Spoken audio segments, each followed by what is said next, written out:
Hello everyone, myself Pawan and I welcome all of you to our beautiful channel Moral Minds Physics। तो जैसा कि आप जानते हैं मॉरल माइंड फिजिक्स में हम नीट एंड जेई जैसी जो कॉम्पिटिटिव एग्जाम है इनकी तैयारी बेसिक से लेकर स्टैंडर्ड तक करते हैं। और आज के इस लेक्चर में हम most important topic of physics जो है how to solve numericals of physics for NEET and JEE ये स्टडी करेंगे। बहुत सारे बच्चे अगर बिगिनर है मतलब उन्होंने अभी अभी तैयारी शुरू की है तो उनको शुरुआत में जो डिफिकल्टीज आती है फिजिक्स में वो है न्यूमेरिकल्स। उनको पहली बात न्यूमेरिकल्स सॉल्व करने उतने नहीं आते जितना कि टॉपर बच्चे करते हैं, या फिर उनसे जो सीनियर है वो इजीली क्वेश्चन सॉल्व करते हैं। बट जो बिगिनर है उनको वो जो क्वेश्चंस है जितने अच्छी तरह से सॉल्व करने आने चाहिए उतने नहीं आते, मतलब उनको कुछ डिफिकल्टीज आती है। और वो ऑल ऑल बिगिनर की प्रॉब्लम है, बच्चों को पहले न्यूमेरिकल्स की फिजिक्स उतने समझ में नहीं आते। तो आज का जो लेक्चर है, आज के इस लेक्चर में हम वही डिस्कस करेंगे कि आखिर फिजिक्स के जो न्यूमेरिकल्स है उनको कैसे सॉल्व करें। ठीक है, तो इसके भी कुछ टिप्स है, इसकी भी कुछ ट्रिक्स है, ठीक है, जो आज हम डिस्कस करेंगे। और लेक्चर बहुत इंपॉर्टेंट होने वाला है। और ये लेक्चर देखने के बाद आपको बहुत सा फायदा आपको फिजिक्स के न्यूमेरिकल सॉल्व करने में मिलेगा। तो लेक्चर को प्लीज लास्ट तक देखो। और जो भी मैं आपको इंपॉर्टेंट की पॉइंट्स लिख के दूंगा वो आप प्लीज अपने नोटबुक में नोट कीजिए। ठीक है, तो चलो बेटा शुरू करते हैं। अब जैसा कि आप जानते हैं अपना टॉपिक है how to solve numericals of physics for NEET and JEE. बहुत छोटा टॉपिक है और क्वेश्चंस कैसे सॉल्व करते हैं इसकी भी बहुत दो तीन ही स्टेप्स है। अगर आपने वो दो तीन स्टेप सीख ली तो आप कोई भी क्वेश्चंस इजीली सॉल्व कर सकोगे। ओके, तो पहले मैं इसको इरेज करता हूँ ताकि हमें थोड़ा सा स्पेस मिले और उस स्पेस का यूज करके हम क्वेश्चंस का जो स्पेस है उसे भी हम अच्छी तरह से समझे। ठीक है, देखो पहली बात मैं आपको पहले बेसिक समझाता हूँ कि फिजिक्स में आपको क्या प्रॉब्लम्स आती है। ओके, तो जब आप फिजिक्स को पढ़ते हो तो न्यूमेरिकल्स करने के लिए पहला अपना की पॉइंट्स है, यहाँ पे मैं लिखता हूँ इंपॉर्टेंट की पॉइंट्स। इंपॉर्टेंट इंपॉर्टेंट की पॉइंट्स, की पॉइंट्स। ओके, देखो पहला पॉइंट है अपना कि अगर आपको न्यूमेरिकल सॉल्व करने हैं तो फर्स्ट पॉइंट है आपका, आपकी जो थ्योरी है वो पूरी तरह से क्लियर होनी चाहिए। थ्योरी शुड बी क्लियर,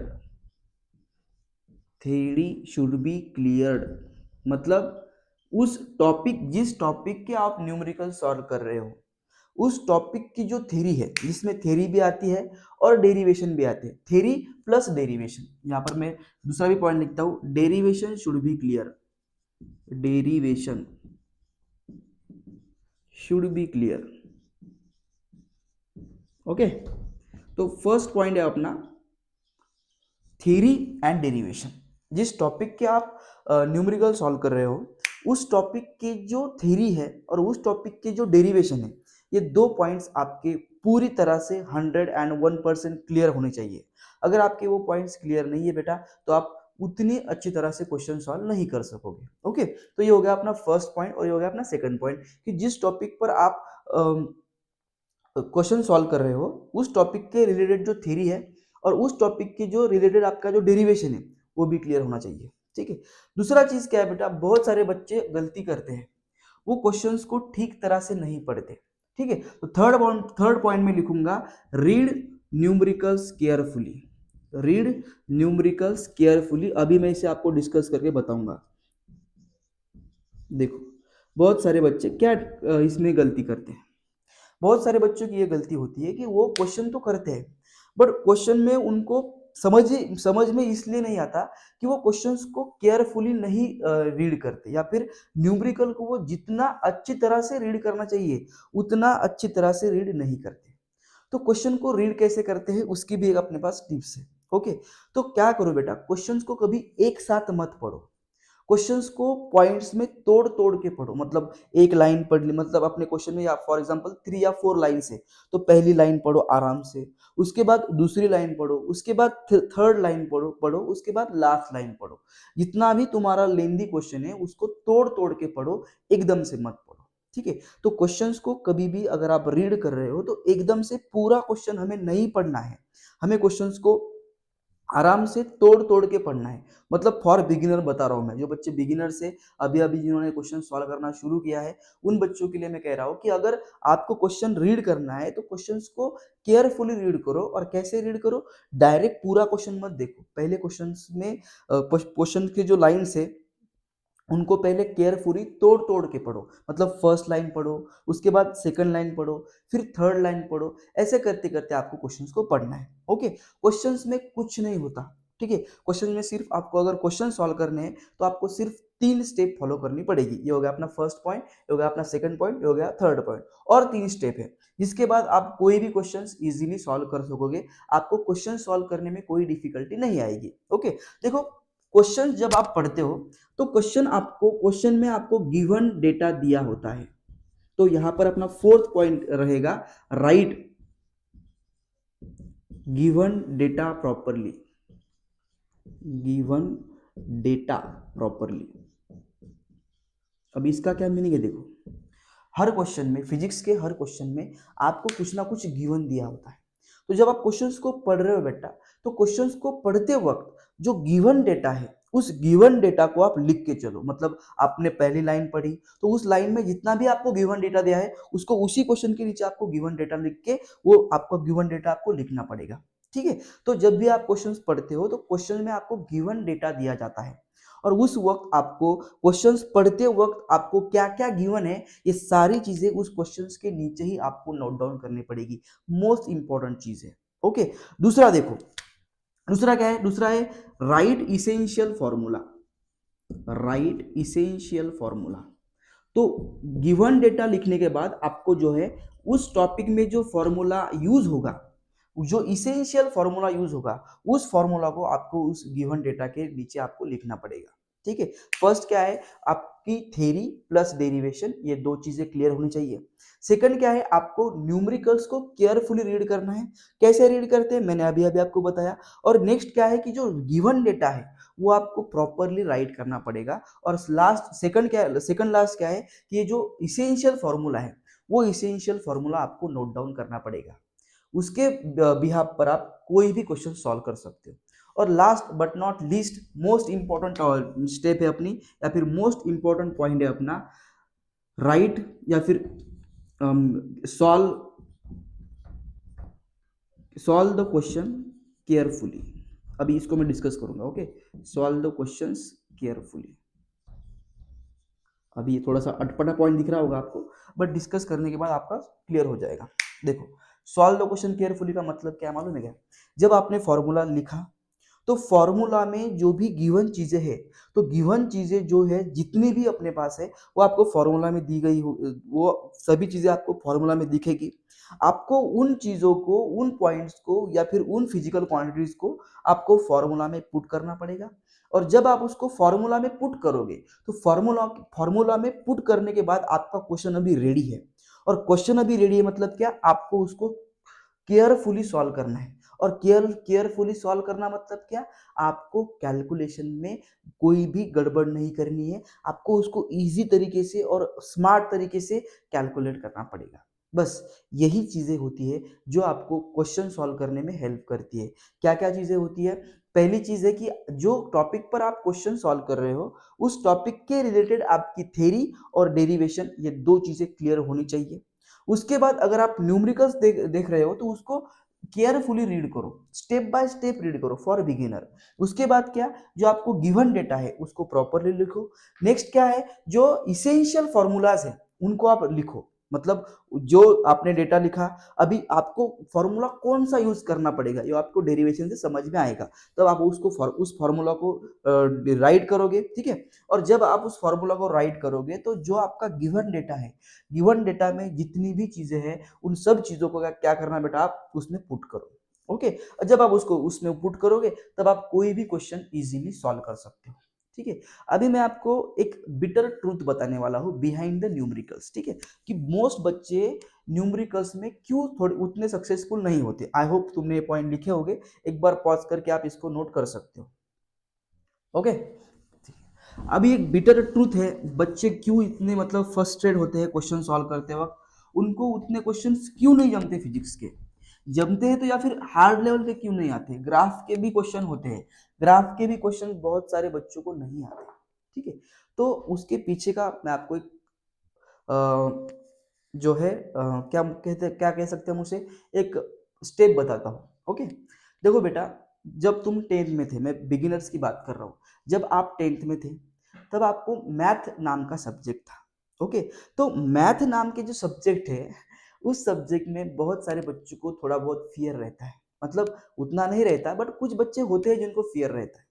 तो वो क्या करते हैं बेटा, जितने भी आपके मैथ के जो इसेंशियल फॉर्मूलाज है, इसेंशियल आपको जो स्टेप आपको टेंथ स्टैंडर्ड में पढ़ाई थी, उतना आपने टेंथ में उसकी तरफ नहीं ध्यान दिया, जो कि वही आपका जो मैथ था वही आपको फिजिक्स में हेल्प करेगा।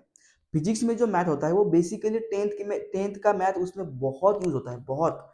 ठीक है, मतलब 50 to 60% टेंथ का मैथ फिजिक्स में कैलकुलेशन में आपकी हेल्प करेगा बेटा। ठीक है, तो होता क्या है कि बच्चों का जो बेसिक है वो क्लियर नहीं होता, कैलकुलेशन के बिहाफ से बात कर रहा हूं मैं, कैलकुलेशन के बिहाफ से बच्चों का उतना जो बेसिक है मैथ का वो क्लियर नहीं होता। और फिजिक्स में बेसिक मोस्ट इंपॉर्टेंट है ऑफ मैथ, क्योंकि ये जो सब्जेक्ट है, ये दो चीज़ों को मिला के बना है, ये थ्योरी और मैथ, फिजिक्स और मैथ। फिजिक्स में क्या होता है, फिजिक्स में थ्योरी होती है और मैथमेटिकल डेरिवेशन होते हैं, ये दो चीज़ों को मिला के बना है बेटा। तो इसमें मैथ बहुत इसेंशियल है। तो जब आप इसको सॉल्व करते हो, जब आप इसको पढ़ते हो, तब आप फ्रस्ट्रेट क्यों होते हैं, क्योंकि इसके पीछे एक मतलब थोड़ा बहुत एक कह सकते हैं कि हम एक उसमें आपका एक थोड़ा बहुत टेंथ का भी जो है वो हिस्सा है, क्योंकि इसमें मैथ है बेटा। और अगर आपने मैथ में टेंथ में उतना उसको वक्त नहीं दिया होगा, तब आपको फिजिक्स में थोड़ी बहुत डिफिकल्टीज आएगी। Okay, but every problem has a solution, उसमें कोई बड़ी बात नहीं है। अगर आपको आपके कैलकुलेशन अगर आपको ठीक करने हैं, तो उसके लिए भी मेरे पास बहुत सारी चीज़ें हैं जो अभी मैं आपको बताऊंगा। पहली चीज़ क्या है कि बेटा आपके 20 तक टेबल लर्न होने चाहिए। Learn learn up to learn table up to 20 20 तक आपके टेबल लर्न होने चाहिए। उसके बाद learn square and square root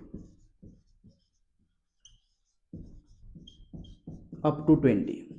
आपको 20 और 20 तक के जितने भी स्क्वायर रूट है सभी आपको ध्यान में आने चाहिए। ठीक है, तब आपको कैलकुलेशन में थोड़ी बहुत हेल्प होगी। आपको 20 तक टेबल लर्न करने पड़ेंगे। उसके बाद आपको 20 तक जो स्क्वायर है वो सब आपको लर्न होने चाहिए। ठीक है, और हो सके तो जितने भी स्क्वायर रूट है उतने स्क्वायर रूट भी आपको लर्न होने चाहिए। एटलीस्ट 20 स्क्वायर रूट जो है आपके लर्न होने चाहिए। ठीक है, मतलब अगर आपको कैलकुलेशन करने हैं तो कैलकुलेशन में आपको 20 तक स्क्वायर आने चाहिए, 20 तक आपको टेबल आने चाहिए। और मोस्ट इंपॉर्टेंटली जो है बेटा, आपको थोड़ा सा ये थोड़ा बहुत आपको आप इसको अंडर एस्टिमेट करोगे, बट ये बहुत बहुत रोल इसेंशियल रोल प्ले करता है अपने न्यूमेरिकल्स में, that is sum my, so that is summation या फिर सम कह सकते हैं। दूसरा है सब्सट्रैक्शन, इसको मैं एडिशन लिखता हूँ। ठीक है, addition addition subtraction multiplication and most importantly division. ये चार स्टेप या ये जो चार आपके मैथमेटिकल ऑपरेशन है ये आपके क्लियर होने चाहिए। कौन से? Addition, subtraction, multiplication, division. ये जो तीन टॉपिक मैंने आपको बताए ये आपको कैलकुलेशन में बहुत हेल्प करते हैं मैथ के। ओके, और जो चीजें हैं अपने बेसिक बेसिक चीजें जो है अपने अपने मैथ की, मतलब ट्रिग्नोमेट्री हो गया, ओके, या फिर डेरिवेशन हो गया, इंटीग्रेशन हो गया, ये चीजें भी आपको फिजिक्स में बहुत हेल्प करती है। तो आपने टेंथ में डेरिवेशन और इंटीग्रेशन तो नहीं पढ़ा, ओके, आपने ट्रिग्नोमेट्री पढ़ी है, तो एक बार हो सके तो ट्रिग्नोमेट्री को टेंथ में एक बार फिर से रिपीट करो। कोई आपको मतलब टेंशन लेने की जरूरत नहीं है। अगर आपने एक बार हो सके, अगर आपको वक्त मिले तो जो 4-5 दिन में एक बार टेंथ का ट्रिग्नोमेट्री क्लियर करो। ओके, आपको बहुत हेल्प मिलेगी। तो आपने टेंथ में डेरिवेशन और इंटीग्रेशन ये जो दो टॉपिक है आपने नहीं पढ़े, तो डोंट वरी, मैं इसके अगले लेक्चर में आपको डेरिवेशन पढ़ाऊंगा और उसके अगले लेक्चर में आपको इंटीग्रेशन पढ़ाऊंगा। तो आपको ये 3 पॉइंट आपके कैलकुलेशन में हेल्प करेंगे। नेक्स्ट क्या है, नेक्स्ट आपका पॉइंट है ट्रिग्नोमेट्री, ट्रिग्नोमेट्री, और ये अपना इंटीग्रेशन या फिर इंटीग्रेशन, और last but not least that is differentiation, या फिर हम उसे डेरिवेशन में कहते हैं डिफरेंशिएशन। ठीक है, ये 4 पॉइंट हैं जो आपको कैलकुलेशन में बहुत हेल्प करते हैं।